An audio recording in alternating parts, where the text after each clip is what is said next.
Welcome to the SVG-TV News for Monday, July 6th. I am Khalil Cato with the details. Antigua Barbuda's Prime Minister Gaston Brown has suggested that a LIAT 2020 Limited be formed to replace LIAT 1974 Limited, which is facing liquidation, and was hoping for the support of the shareholder governments of LIAT 1974. However, Barbados Prime Minister Mia Mottley has already made it clear that her government is in no position to pump more monies into LIAT, old or new. With Barbados, the largest shareholder of the LIAT 1974, pulling its support, Prime Minister Dr. Ralph Gonsalves said that SVG, which has 11% shares in the cash-strapped airline, would also not be able to save LIAT 1974 or even a LIAT 2020. The Prime Minister made this known while speaking on radio yesterday. Mottley, the Prime Minister of Barbados, said, "We have no more money to put into LIAT 1974 Limited."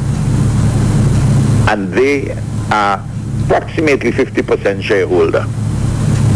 And they say we can't put it because it's too much for us to bear. We are on an IMF program, this is where we are. Now what do you do?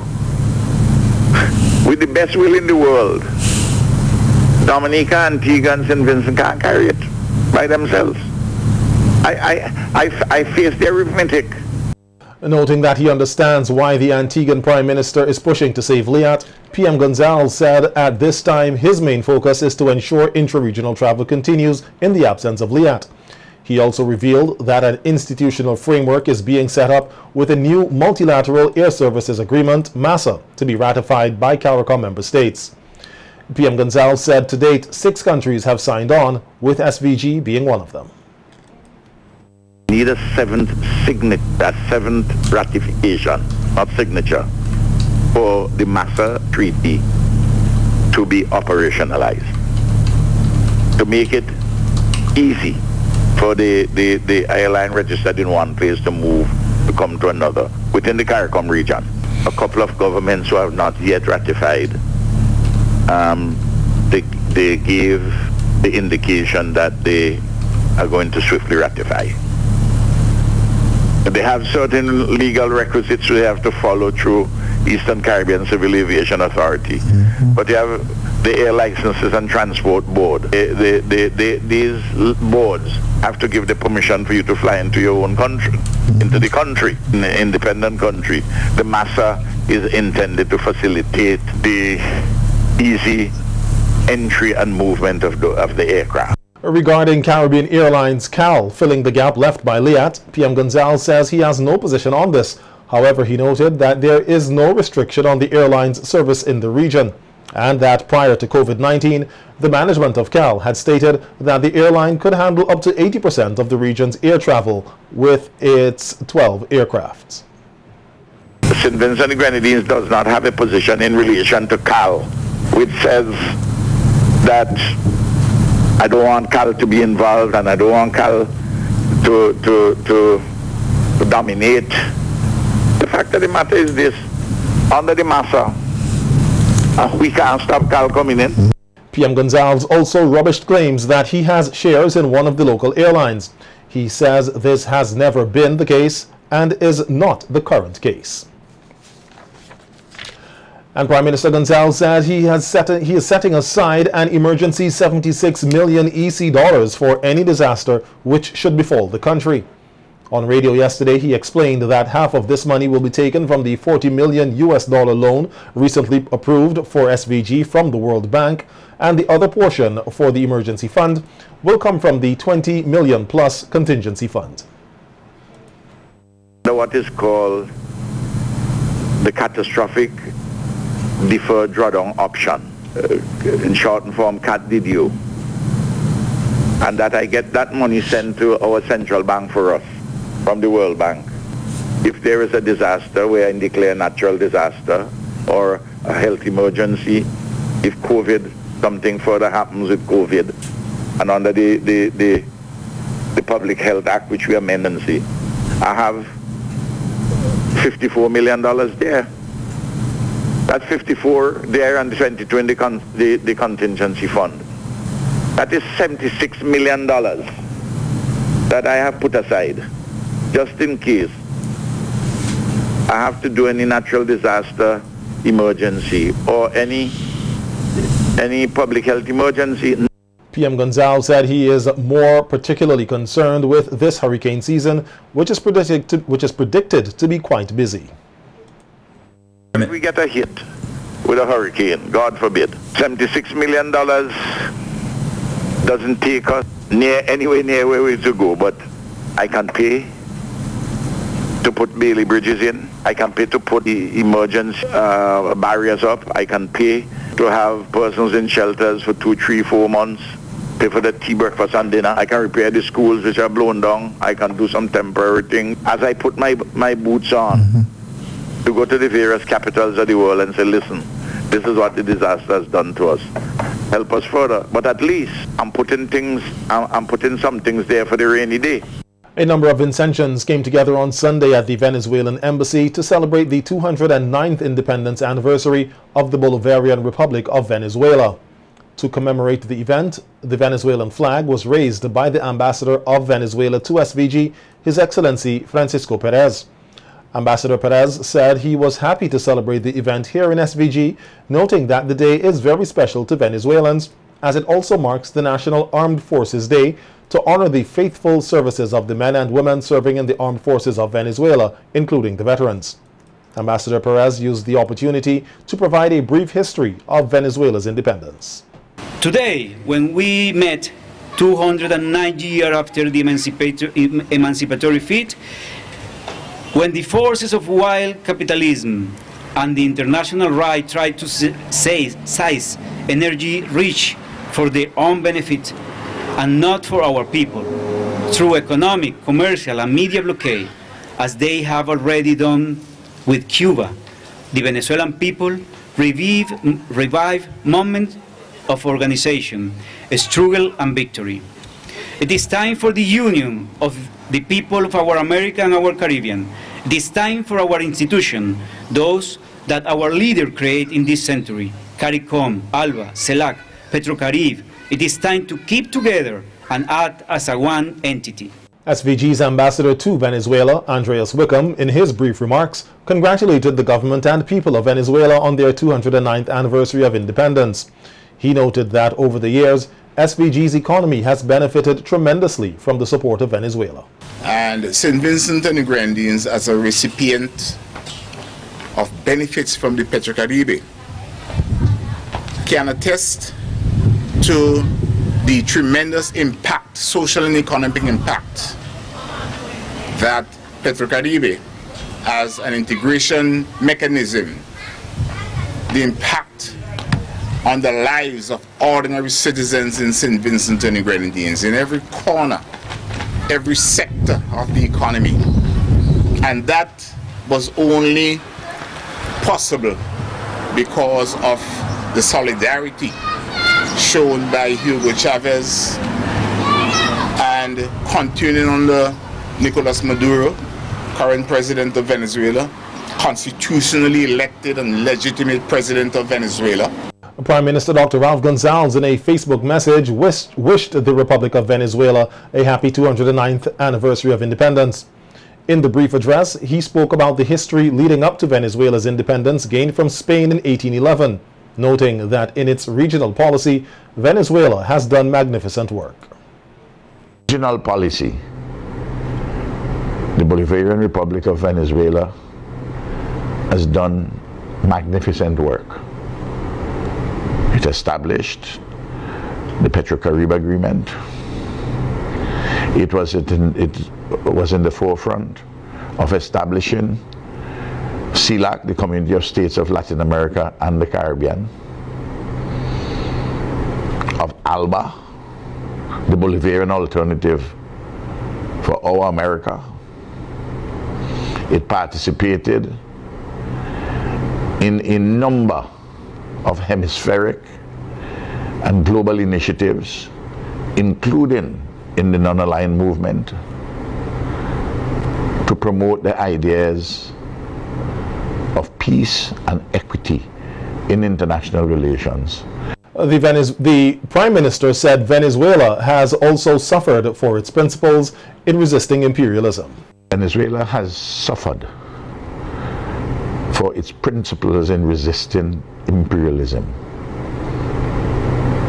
But as we say in our part of the Caribbean, time is longer than rope, time is longer than twine.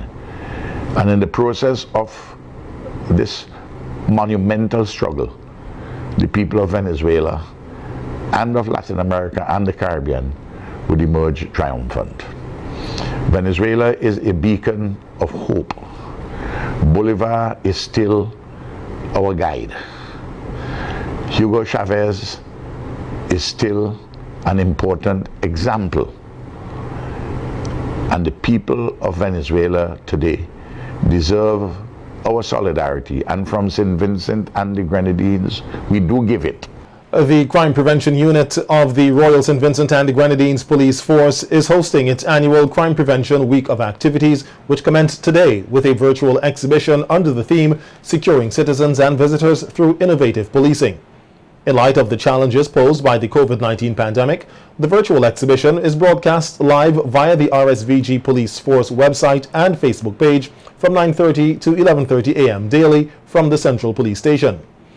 Giving remarks at the opening ceremony of the virtual exhibition was Commissioner of Police Colin John, who said the RSVG Police Force is dedicated to keeping all locals and visitors safe. This year, because of the new dynamics as regards the COVID virus, we are unable to do it the way we used to.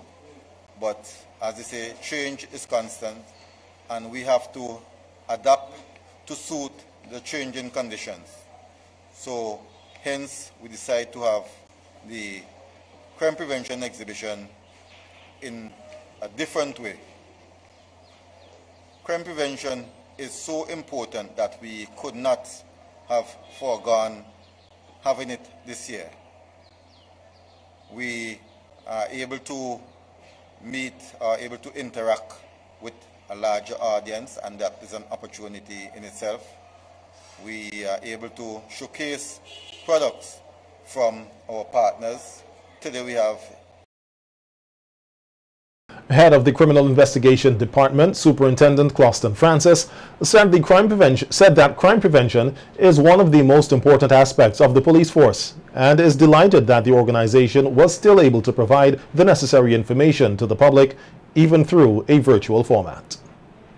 I want to thank most of all our platinum sponsor, Flow, for providing the required bandwidth so that we can broadcast these activities.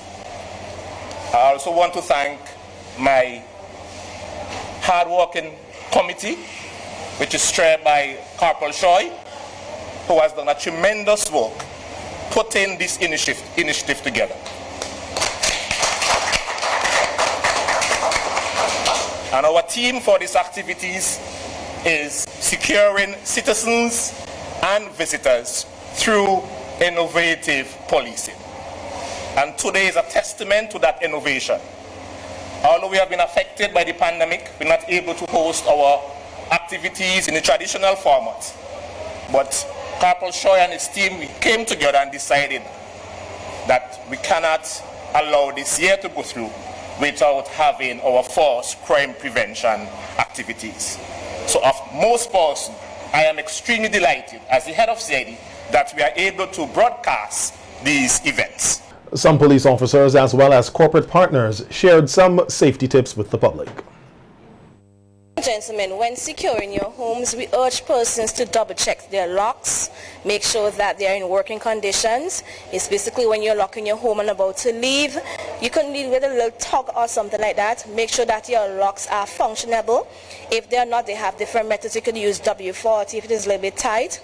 When you live in your home, sometimes we want you to invite or alert your neighbors that you're leaving home and you'll be at a particular time. Sometimes it's a little bit costly, but now it's gone down. You could turn on a light to make the burglars know that, hey, somebody is home at times. Also, you could leave on the television.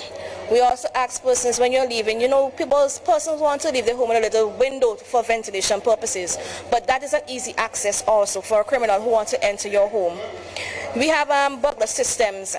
It's expensive, but at the same time, it also helps to secure your home. walk in, you know, groups, especially if you're going into areas that are very lonely, because we have areas like Lower Middle Street, at times it gets very lonely. I would also admonish you, if you're walking with your handbags into Kingstown, you make sure that it is secured. The zipper must not be to the rear of your arm, it must be to the front. If you're walking with a purse, likewise, you don't walk with the purse under your arm, because you know you might be walking and not conscious, you forgot that purse is under your arm and you let loose your arm. By the time you get to whether to pay your bill or to the supermarket, there is no purse. 172 closed-circuit television CCTV cameras in and around capital Kingstown are expected to become operational within the next 2 weeks. The cameras, which arrived last year from Taiwan, are placed at strategic locations in the capital. Initially, they were to be operated from the police headquarters. However, Commissioner of Police Colin John said the cameras will be operated and manned by trained officers at the Kittels police station. We, at the stage where we have set up the cameras at the different locations, the room is ready. We are just in the process of getting the telephone transferred from where it is in Kingston to the current. The new location would be Kittels police station. Well, they have several cameras at different strategic places throughout St. Vincent and the Grenadines. Commissioner John said that the CCTV cameras will definitely narrow the space for criminal activities in capital Kingstown and will be used to help investigations. That should be to help with investigations of all types, including traffic violations. I'll just implore them to desist from these practices. You may appear to be succeeding, or you may appear to have gotten away for a while, but a lot of the crimes, there's no statute of limitation as regard them, and the world is getting smaller. And even more so, well, next week we should be launching the CCTV project, where cameras will be placed at strategic places throughout St. Vincent and the Grenadines. That again would be narrowing the space for criminals and helping in the prevention and detection of crimes even more. So I really encourage persons who are criminally inclined to desist from that life. A number of small business operators were given the opportunity on Sunday to showcase their products and services at a farmers market hosted at the Paradise Beach Hotel in the Villa area. The farmers market is an initiative of the president of the SVG Hotel and Tourism Association, Kim Halbish, who said that COVID-19 has had a crippling effect on the tourism industry, and the farmers market is one way to help the entrepreneurs or small businesses, that should be our small business operators, to showcase their products and earn some income while creating links with each other. So far it's been going really good. What we're doing is opening up tables for persons to exhibit what they do: craft, plants, seedlings, arrangements, sweets, cakes, pastries, teas, anything that is, that they want to promote. So we've had SVG-TV, we've had gift shops, we've had it's been a really good turnout, and so we're hoping to do this every month. So we're selling coffees and banana bread and anything you can think of. I love everything. Now we don't have a lot of tourists coming in, so we now have to cater for our locals. So a lot of the hotels have been doing that, doing staycation, which is packages for locals, a little weekend getaway, or day at the pool, or brunches, little intimate gatherings, little things. We're all doing something, and this was my idea to be a little bit different and try and bring out some more locals. And so far it looks like it's been successful. Partnering with the hotel to host the event was Fanfare SVG Inc. Its CEO, Alexis John, said he recognizes the negative impact COVID-19 has had on the tourism industry, as well as many small businesses, and was happy to be a part of the initiative. Your way, small business in St. Vincent and the Grenadines have been taking a hit in a tremendous manner. And this avenue, Paradise Farmers Market, is so ideal.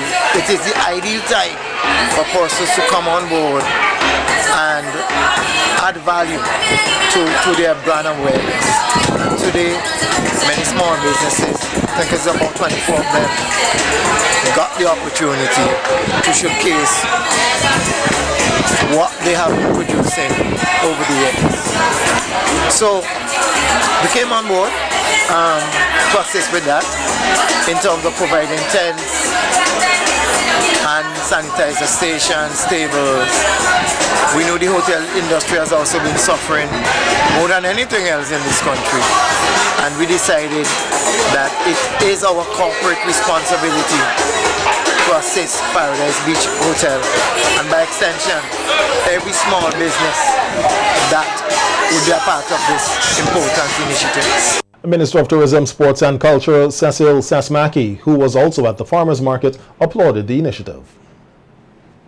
As important, we see hundreds of persons filtering into the setting out here today, and I know that she did quite a lot of word of mouth and the contact marketing, but she also utilized the social media, and she had flyers that she put out as well. Now, what she has obviously done is to look to see how she could be creative in this time of challenge.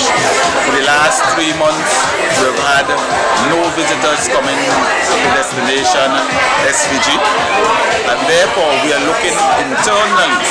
As Minister of Tourism, Sports and Culture, I've been promoting for the last 2 months in a very focused and specific way the concept of staycation. And staycation means that Vincentians can choose a hotel, go and spend a weekend, a week, 2 weeks at specially arranged rates, discounted rates, and they can enjoy what's in Vincent and the Grenadines has to offer. Our news team spoke with some of the exhibitors about their products and about the idea of the farmers market. A lot of persons made payments, a lot of persons did down payments for new paintings that they want me to do, interested in portraits and abstracts, anything like that. So it's been fine, it's been good, and the experience has been good for me as well, because I get to see what people like and the different styles and tastes and how I as an artist can impact on people. So that's good for me. Yes, I would say so, because we got some sales, we got some interest. It's a good showcase. It's a good opportunity to showcase our products. I mean, we're getting foreign people as well as locals interested in the products. It's a good initiative, and I think we'll do this once it happens again. We'll do it again. But the support and the feedback has been really good.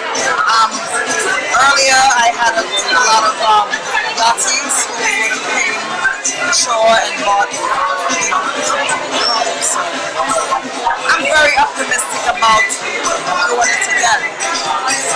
Alright, is there anything that sells fast? The tomatoes, the cucumbers, and the eggplants, yeah. Yeah, well, most persons are interested in going the healthier way. So therefore I've gotten a lot of good feedbacks about it, and it's going good on the market. Yes, a lot of people enjoy it due to the fact that it's a natural tea and you don't have any additive preserve or anything like that. It's natural, so a lot of people have been reacting to it. Yes, I'm pretty much sold out of a lot of my breads. My pepper jelly was a hit. That's a new product we'll be introducing to the supermarket under the Gibson's name. That was a big hit. Also, my banana breads and carrot breads, they're in the supermarket as well. They're a big hit. SVG's 10-time and reigning Soca Monarch Delroy Fireman Hooper is expected to make a full recovery after being involved in a motor vehicular accident on Friday evening. According to reports, Fireman, who was expected to be one of the featured artists in a virtual soca clash alongside Skinny Fabulous, hosted by telecommunications company Flow, was on his way to do the live show when his car, which he won in the 2019 competition, came upon some debris in the road in the Gorse area, causing it to flip. Hooper reportedly sustained bruises about his body and 3 broken fingers. He was rushed to the Georgetown Medical Complex and was later transferred to the Milton Cater Memorial Hospital for further observation. Since the accident, there has been an outpouring of get-well wishes, particularly on social media, for the beloved artist.